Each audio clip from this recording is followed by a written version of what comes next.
Assalamualaikum warahmatullahi wabarakatuh. Salam sejahtera untuk kita semua. Di video kali ini saya akan berbagi cara pengisian rencana hasil kerja kepala sekolah di platform Merdeka Mengajar. Ayo kita saksikan video ini sampai selesai biar Bapak dan Ibu tidak salah dalam pengisiannya. Oke, baik Bapak dan Ibu, khususnya Bapak dan Ibu kepala sekolah.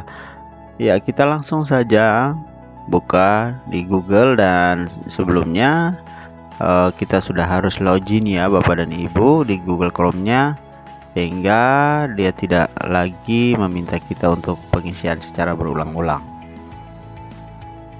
Jangan lupa untuk menggunakan akun Belajar ID-nya Bapak dan Ibu, karena dengan menggunakan akun Belajar ID Bapak dan Ibu bisa langsung mengakses banyak hal di platform Merdeka Mengajar. Oke Bapak dan Ibu, kita langsung ketik saja di Google-nya PMM atau platform Merdeka Mengajar. Ya, sudah muncul Bapak dan Ibu. Kita pilih yang paling di atas ya Bapak dan Ibu.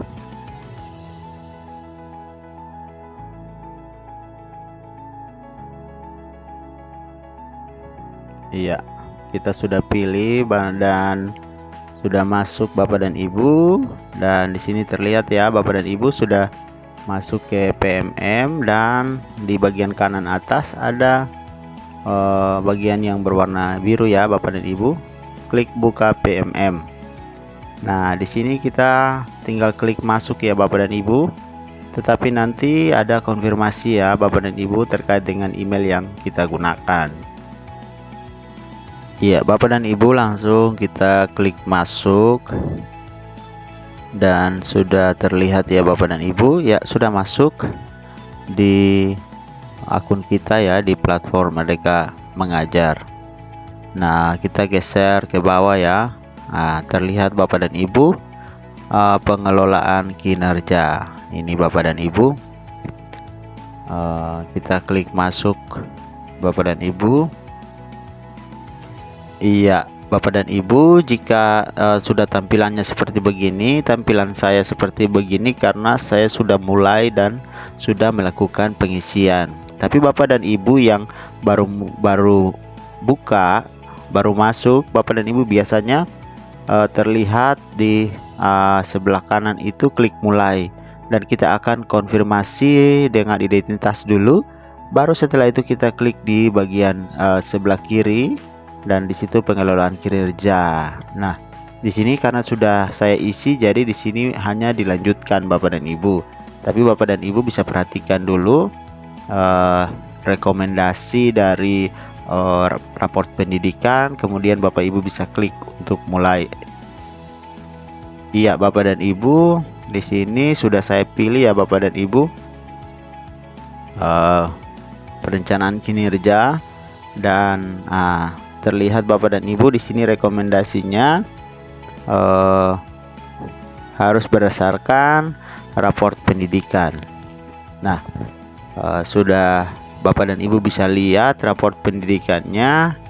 Kemudian setelah itu Bapak Ibu nanti berdasarkan raport pendidikannya, Bapak dan Ibu bisa langsung untuk kembali ke pengisian kinerja.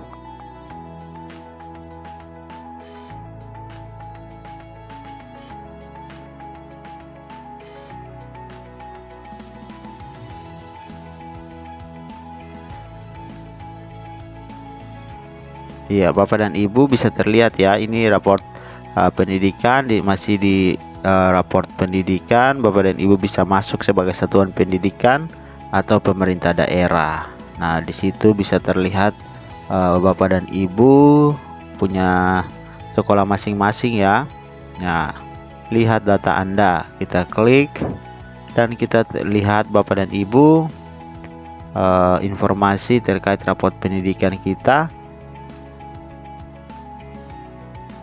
Iya, terlihat di sini Bapak dan Ibu kemampuan literasi sudah baik. Selanjutnya Kita lihat raport secara keseluruhan Bapak dan Ibu, dan terlihat di situ bahwa kemampuan numerasi kita dalam posisi sedang, atau 60% siswa sudah mencapai kompetensi minimum. Nah, Bapak dan Ibu, setelah melihat ini, maka kita akan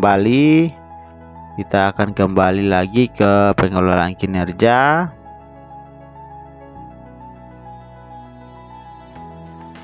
Bapak dan Ibu, dalam pengelolaan kinerja nanti berarti kita harus fokus pada bagian-bagian yang direkomendasikan oleh raport pendidikan, dan setelah itu kita pilih indikator dari dimensi kepemimpinan pembelajaran.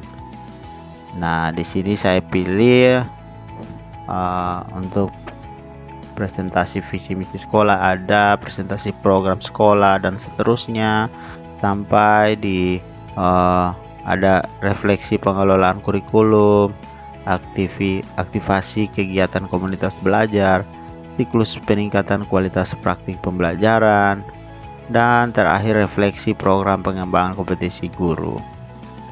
Nah, Bapak dan Ibu bisa pilih salah satu. Setelah itu lanjut ke di bagian kanan bawah.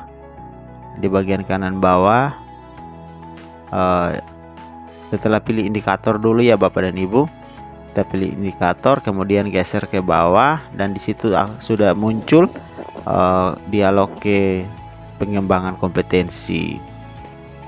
Kita bisa langsung pilih ke pengembangan kompetensi. Nah, saya coba untuk pilihkan salah satu ya, untuk refleksi program pengembangan kompetensi guru, karena itu ada kaitannya juga dengan kemampuan numerasi yang tadi direkomendasikan oleh raport pendidikan sekolah. Kemudian Bapak dan Ibu, kita klik ke pengelolaan pengembangan kompetensi. Iya Bapak dan Ibu.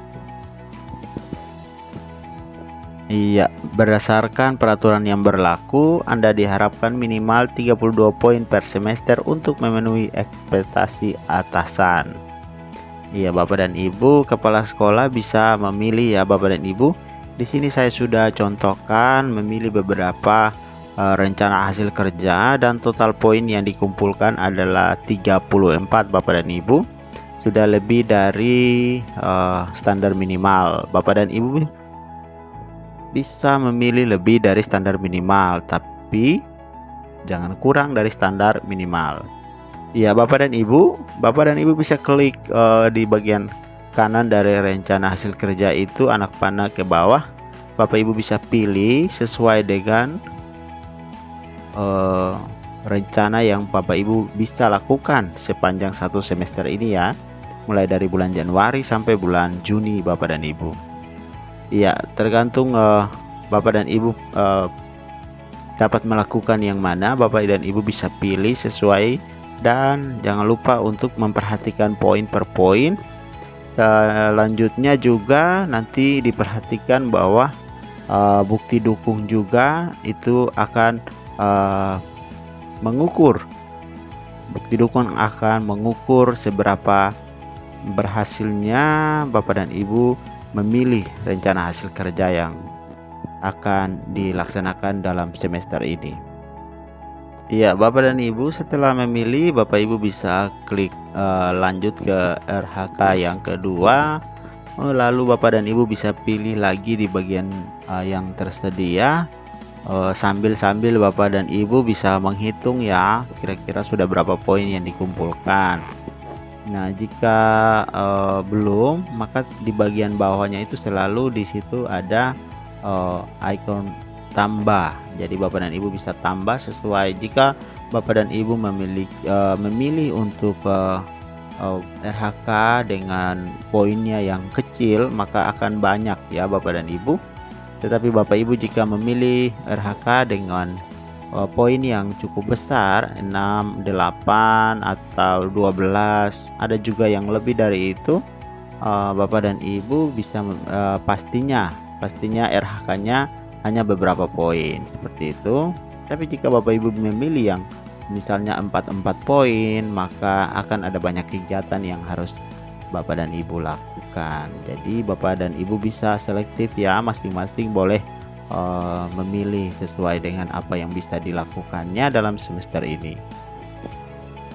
Iya, Bapak dan Ibu untuk RHK yang ketiga, Bapak dan Ibu bisa baca berulang-ulang dan kita pilih.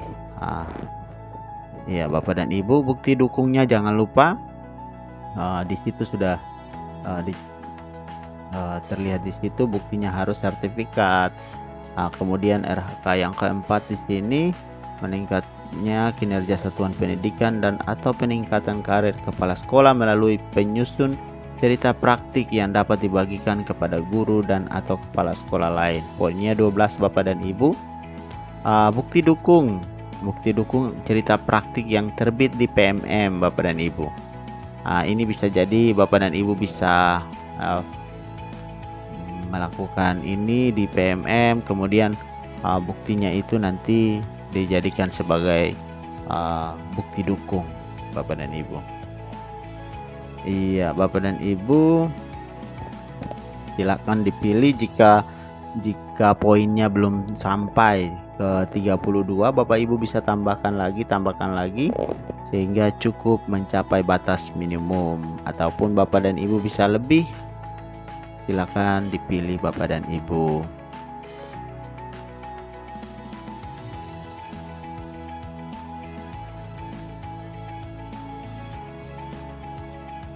Oke, Bapak dan Ibu langsung sudah dipilih.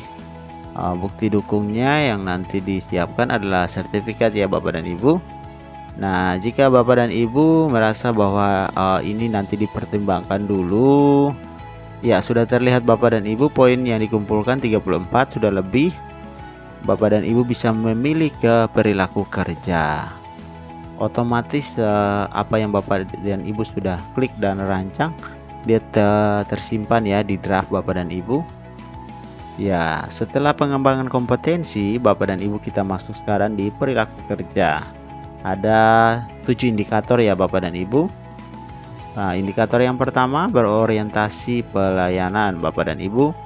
Apa perilaku yang paling ingin Anda fokuskan di tahun ini? Bapak Ibu bisa memilih ya. Saya perlu garis bawahi bahwa pilihan-pilihan ini tidak ada yang salah.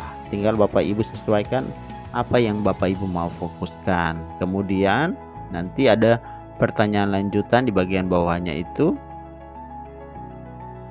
Iya, Bapak dan Ibu bisa memilih salah satu. Bagaimana Anda akan menerapkan perilaku tersebut dalam kehidupan sehari-hari. Nah, ini juga ada pilihannya Bapak dan Ibu, tinggal dipilih sesuai dengan apa yang mau Bapak dan Ibu lakukan, dan ini terlihat dalam perilaku kehidupan sehari-hari.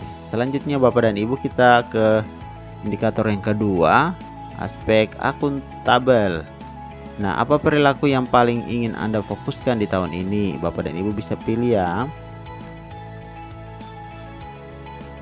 Iya, Bapak dan Ibu. Ya, silakan dipilih. Kemudian bagaimana Anda menerapkan perilaku tersebut dalam kehidupan sehari-hari. Oke, tinggal dipilih Bapak dan Ibu. Dan selanjutnya setelah dipilih Bapak dan Ibu, kita langsung lanjut terus ke aspek kompeten yang ketiga Bapak dan Ibu. Iya, apa perilaku yang paling ingin Anda fokuskan di tahun ini? Oke, silakan Bapak dan Ibu pilih. Nah, di sini saya contohkan atau saya coba pilihkan. Nah, Bapak dan Ibu bisa menyesuaikan dengan apa yang mau Bapak dan Ibu fokuskan di tahun ini. Oke, baik. Nah, bisa langsung diklik atau dipilih Bapak dan Ibu. Iya, kita masuk pada aspek yang keempat Bapak dan Ibu, harmonis. Nah, apa perilaku yang Anda fokuskan di tahun ini? Ya, Bapak dan Ibu bisa langsung memilih ya. Nah, sama saja dengan bagian-bagian sebelumnya. Kita memilih dulu perilaku yang paling kita fokuskan, kemudian lanjut bagaimana cara penerapan perilaku tersebut dalam kehidupan sehari-hari. Ya Bapak dan Ibu, lanjut ya Bapak dan Ibu, kita pilih, kemudian kita lanjut ke yang kelima, loyal Bapak dan Ibu.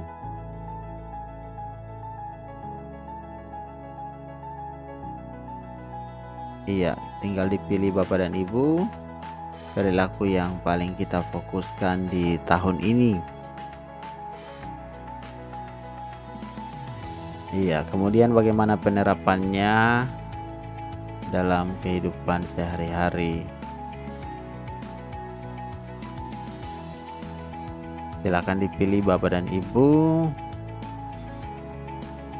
Kemudian aspek yang berikutnya, adaptif.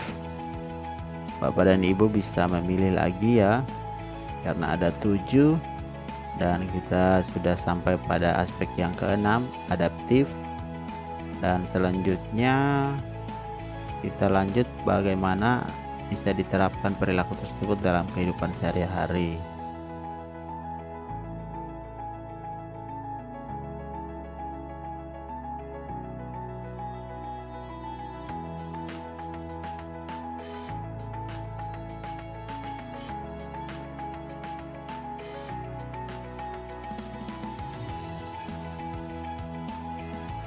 Iya, selanjutnya Bapak dan Ibu, kita ke aspek yang terakhir, kolaboratif. Nah, apa ya perilaku yang paling ingin Anda fokuskan di tahun ini? Ya, indikator perilakunya ada beberapa. Bapak dan Ibu bisa memilih. Lanjut. Setelah dipilih, lanjut lagi untuk pertanyaan selanjutnya, bagaimana Anda menerapkan perilaku tersebut dalam kehidupan sehari-hari.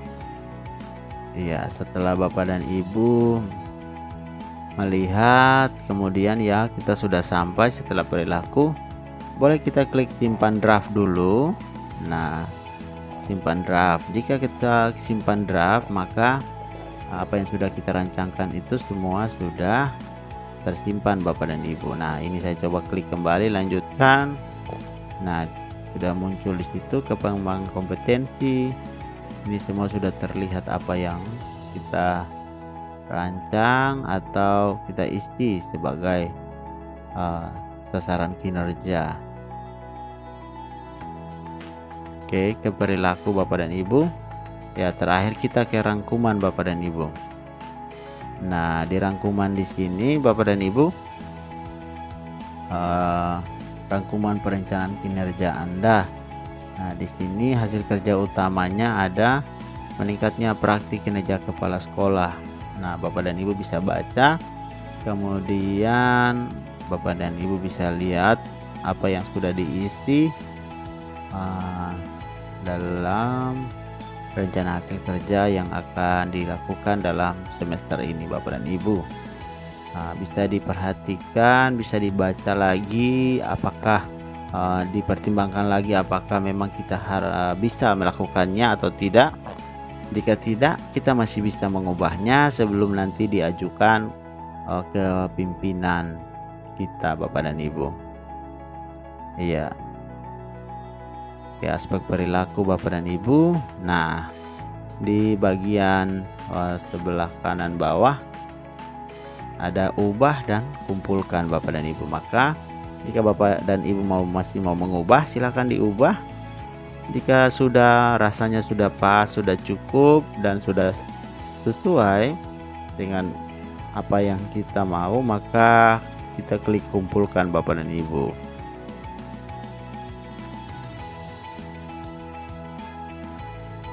Iya, kumpulkan perencanaan kinerja. Setelah dikumpulkan, perencanaan akan otomatis disetujui. Mohon ditunggu tahap berikutnya. Nah, jika mau dicek ulang, kita cek ulang lagi. Jika dikumpulkan, maka selesai Bapak dan Ibu untuk perencanaan kinerja.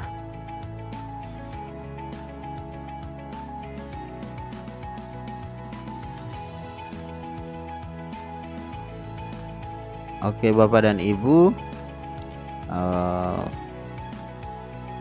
perencanaan kinerja kepala sekolah akan dinilai atau akan disampaikan ke Kepala Dinas Pendidikan. Jadi Bapak dan Ibu Kepala Sekolah bisa jika sudah yakin klik kumpulkan, jika belum kita klik untuk ubah atau editing lagi Bapak dan Ibu. Nah, setelah dilihat-lihat dan sudah atau diperbaiki lagi, Bapak dan Ibu bisa kumpulkan dan masuk untuk dilihat atau dipertimbangkan oleh atasan atau Kepala Dinas Pendidikan. Iya, Bapak dan Ibu, demikian tutorial saya. Terima kasih.